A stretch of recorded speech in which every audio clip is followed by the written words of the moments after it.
سلام. امروز ماشینی که میبینین به وسیله امداد اومد نمایندگی.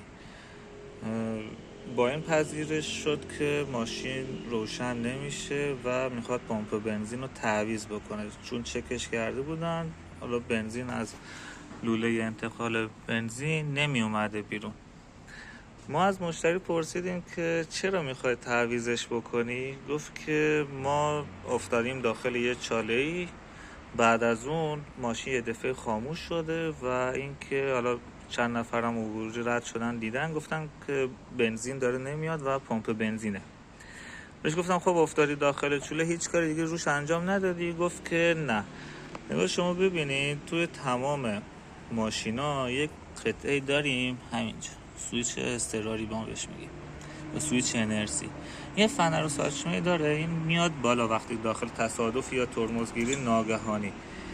اولین کاری که میکنین اگه داخل این اتفاق براتون افتاد، اولین کاری که میکنین این دکمه رو زحمت بکشین، اینو فشار بدین، ماشین احتمال خیلی زیاد روشن میشه.